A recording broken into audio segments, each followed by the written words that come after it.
వెళ్తే ఇక ఆ దేవదేవుడే చూసుకోవాలి. ఇక మన మానవ మాత్రమైన మన చేత కాదు అది.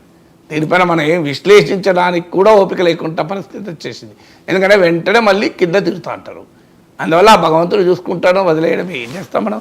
నమో వెంకటేశాయ. నిజంగా చాలా విషాదం సార్. తిరుమల చరిత్రలో ఇటువంటి ఘటన జరగలేదు. చాలామంది సోషల్ మీడియాలో సంతాపం వ్యక్తం చేస్తూ ఉన్నారు చనిపోయిన వారికి. వైకుంఠ ద్వార దర్శన టోకెన్లు తీసుకునే క్రమంలో వైకుంఠానికి వెళ్ళిపోయారు అని చెప్పి.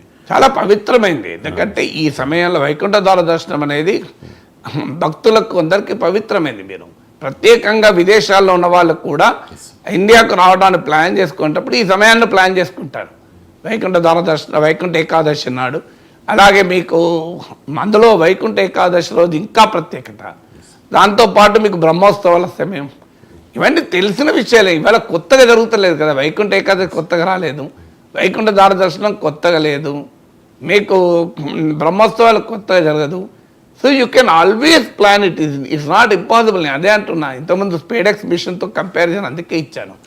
సో స్పేడెక్స్ మిషన్తో ఎందుకు కంపేర్ ఇచ్చానంటే it is not lack of knowledge, it is lack of commitment. మీకు ఎగ్జాంపుల్ చెప్తాను. మీకు మంగళ్యాన్ అంగారక గ్రహానికి భారతీయులు వెళ్ళాలి, 5 ఏళ్లలో వెళ్ళాలి అని లక్ష్యం పెట్టుకున్నాం. ముందే వెళ్ళిపోయాం.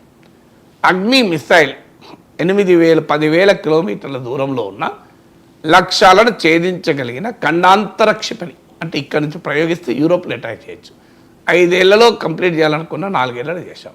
కూకటపల్లి ఫ్లైఓవర్ 10 ఏళ్ళు పట్టింది. మీరు కంపారిజన్ సరిపోతుంది కదా ఇది. అంటే ఇప్పుడు అందుకే ఇంతకుముందు చెప్పింది నేను, 400 భూమికి 470 కిలోమీటర్లు ఎత్తున 220 కిలోమీటర్ల బరువు కల వేగంగా పరిగణిస్తున్న 2 స్పేస్ ఆబ్జెక్ట్స్ను జాయింట్ చేస్తున్నారు. ఇవాళ రేపు అవుతుంది. అది చేసినప్పుడు 2 లక్షల మంది జనాన్ని మేనేజ్ చేయలేరా అండి? ఈ కెపాసిటీ మన దేశానికి లేదా? మన దేశాన్ని ఇంత గొప్ప సామర్థ్యం ఉన్న దేశం కదా. ఇలా ఆర్టిఫిషియల్ ఇంటెలిజెన్స్తో టెక్నాలజీ వచ్చింది, బిగ్ డేటా అనలిటిక్స్ వచ్చింది. మీరు అనలైజ్ చేయలేరా? ఆల్రెడీ బోర్డు మొన్న మీట్ అయినప్పుడు కూడా ఈవో శ్యామలరావు చెప్పారు సార్, ఆర్టిఫిషియల్ ఇంటెలిజెన్స్ని ఇక్కడ కూడా ఉపయోగించుకుంటాము అని చెప్పారు. మరి ఇప్పుడు మన జిఎంఆర్ ఎయిర్పోర్ట్లో వాడుతున్నారండి ఆర్టిఫిషియల్ ఇంటెలిజెన్స్. సో పరమ పవిత్రమైన దేవదేవుని సన్నిధిలో టెక్నాలజీని వాడి మీరు కంట్రోల్ చేయలేరా? ఇవాళ సిటీ స్కాన్లు పెట్టి ఎక్కడికక్కడికి ట్రాఫిక్ మూమెంట్ను మీరు మానిటర్ చేయలేరా? ట్రాఫిక్ మీరు బిగ్ డేటాతో ఎంతమంది వస్తారో కూడా ప్రిడిక్షన్ చేయొచ్చు కదా. ఇలా మీకు డేటా ఫీడ్ చేస్తే మీరు ఒక 30 ఏళ్ళు వైకుంఠ ద్వార దర్శనానికి ఎంతమంది క్రౌడ్ వచ్చారో డేటా ఇస్తే it will give a very scientific prediction. మీకు బిగ్ డేటా ఎనాలిటికల్ ప్రిడిక్షన్ ఇస్తుంది. అంటే ఎంతమంది వచ్చే అవకాశం ఉంది అని. Just you feed the data patterns of crowd, ఎంత వచ్చారు అంటే ఇప్పుడు ఎంత రావడానికి మోడలింగ్ చేస్తారు. సైన్స్ చాలా డెవలప్ అయింది. అన్ఫార్చునేట్లీ మనం నిర్వహించే వాళ్ళ మైండ్ డెవలప్ కాలేదు. మనకంతా రాజకీయాలే కావాలి కదా. మీరు ఎవరిని బదనాం చేద్దాం, ఓట్లు ఎట్లా వస్తాయి, ప్రజల విశ్వాసాలు ఎట్లా రెచ్చగొట్టాలి, ఇదే కదా మన ఆలోచనలా. మన ఆలోచన భక్తులు, సేవలు, పవిత్రమైన దేవదేవుని సన్నిధి, ఆగమ శాస్త్ర పవిత్రత, వీటిపైన ఉంటే ఆటోమేటిక్గా ఇవన్నీ ఆలోచనలు వస్తాయి. వాటిపైన వెంటనే పొద్దున్న లేస్తే ఇవన్నీ ఎట్లా బదనాం చేసుకోవాలో అనుకోరు. ఇప్పుడు జరుగుతూనే వెంటనే ముఖ్యమంత్రి రాజీనామా చేయాలని ప్రతిపక్షం అంటారు. లేదు అసలు నీ టైంలోనే మొదలుపెట్టరు వీళ్ళంటారు. ఏం గోల్ ఇది? ముఖ్యమంత్రి రాజీనామా చేస్తే తొక్కిసలాట ఆగుతుందా? టీటీడీ చైర్మన్ రాజీనామా చేస్తే తొక్కిసలాట ఆగుతుందా? మాకు కావాల్సింది మీ రాజకీయాలు కాదు. మాకు కావాల్సింది భక్తులు ప్రశాంతతతో తిరుపతికి వచ్చి ఆ కలియుగ వైకుంఠాన్ని దర్శించుకొని శ్రీ వెంకటేశ్వర స్వామికి దండం పెట్టుకుని వెళ్ళాలి. అది లేదు కదా. అది అందువల్ల ఈ రాజకీయ కాలుష్యాన్ని తొలగించినంత కాలం ఇలాంటి వార్తలు మనం వింటూనే ఉండాల్సి వస్తుంది. అందువల్ల ఈ రాజకీయ కాలుష్యాన్ని తొలగించే ఎవరి చేతిలో ఉందో నాకు తెలియదు. ఆ దేవదేవుని చేతిలోనే ఉంది. అంటే ఈవో అండ్ టీటీడీ చైర్మన్ కూడా చాలా క్లియర్గా చెప్పారు సార్.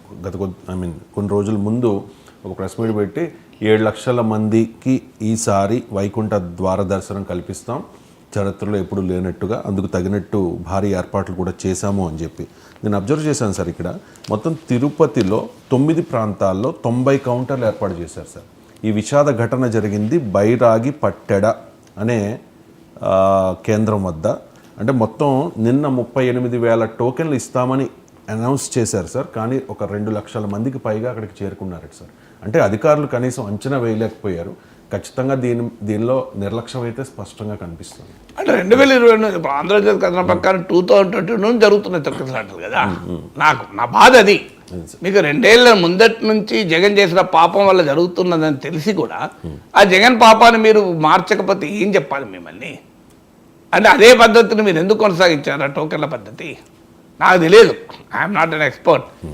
నేను ఆంధ్రప్రదేశ్ వచ్చిన కథనం ఆధారంగా చెప్తున్నాను. ఈ టోకెన్ల పద్ధతి వల్లనే ఇలాంటివి జరుగుతున్నాయి 22 నుంచి అన్నప్పుడు చంద్రబాబు నాయుడు ప్రభుత్వం టోకెన్ల పద్ధతిని ఎందుకు ఎత్తివేయలేదు? మరో బెటర్ పద్ధతి ఎందుకు అనుసరించలేదు? దీనికి ఆన్సర్ చెప్పాలి టీటీడీ చైర్మన్ కూడా. అయ్యా ఇంకో ఆంధ్రజ్యోతి కథనం అది 2022 నుంచి ఈ టోకెన్ల పద్ధతి మొదలుపెట్టినప్పటి నుంచి ఇదే అవుతుంది తొక్కిసలాటలు. మీరు ఎందుకు మార్చలేదు? వేరే పద్ధతి ఎందుకు అనుసరించలేదు? తెలిసి కూడా జరుగుతుంది కదా ఇది. తెలియకపోతే వేరే విషయం. ఇలా ఆంధ్రజ్యోతి కథనం చూసినా నాకు అనిపించింది తెలిసి జరుగుతున్న నిర్లక్ష్యం కదా. తెలియకపోతే వీ కెన్ అండర్స్టాండ్. ఊహించలేదు, ఊహించిన కన్నా ఎక్కువ వచ్చారు అంటే వేరే విషయం. ఇది లోపభూయిష్టమైన పద్ధతి అని మీరే చెప్తూ ఒకవైపు మళ్ళీ అదే పద్ధతి ఎందుకు కొనసాగించారు అని అంటున్నాను. దానికి ఆన్సర్ ఉండాలి కదా. ఇప్పుడు ఆ పద్ధతి అన్నా తప్పు ఉండాలి, లేదా వార్తన్నా తప్పు ఉండాలి కదా. ఏదో ఒకటే కదా. ఈ లోపభూయిష్టమైన పద్ధతిని ఎందుకు అనుసరిస్తున్నారు? ఇప్పుడు నాకు find a better way of providing కదా. ఇప్పుడు ఇదే పద్ధతి కాదు, ఇంకో మెరుగైన పద్ధతి ఏంటి ఆలోచించాలి కదా. అంటే ప్రీవియస్ ఇన్సిడెంట్స్ గురించి మనం నేర్చుకోకపోతే ఎట్లా? Yes right sir. ఇక నెక్స్ట్ టాపిక్ వచ్చేసి కేంద్రం సహకారంతో ఆంధ్రప్రదేశ్ను అభివృద్ధి చేస్తాము అని చెప్పి ఎన్నికలకు ముందు చంద్రబాబు నాయుడు అండ్ పవన్ కళ్యాణ్ చెప్పారు. ఎన్నికల తర్వాత కూడా అదే విషయం చెప్తూ ఉన్నారు. నిన్న విశాఖలో మోదీ పర్యటన సందర్భంగా కూడా మోదీ పాలనా తీరును, ఎన్డీఏ ప్రభుత్వ విధానాల్ని అండ్ ఆంధ్రప్రదేశ్ కోసం కేంద్రం ఇస్తున్న ఫేవర్స్ గురించి చాలా ప్రశంసలు కురిపించారు చంద్రబాబు నాయుడు అండ్ పవన్ కళ్యాణ్ కూడా. ఆంధ్ర అభివృద్ధికి భుజం కాస్తాను అంటూ మోదీ కూడా హామీ ఇచ్చారు సార్. సమృద్ధ ఆధునిక ఆంధ్రప్రదేశ్ నిర్మాణానికి కట్టుబడి ఉన్నాము. స్వర్ణాంధ్ర 2047 సాకారానికి పూర్తి సహకారం ఉంటుంది అని కూడా మోదీ స్పష్టంగా చెప్పారు. సో మొత్తం 2,08,000 కోట్ల రూపాయల శంకుస్థాపనలు అండ్ ప్రాజెక్టులకు శంకుస్థాపనలు అండ్ ప్రారంభోత్సవాల సందర్భంగా మోదీ విశాఖ వచ్చారు.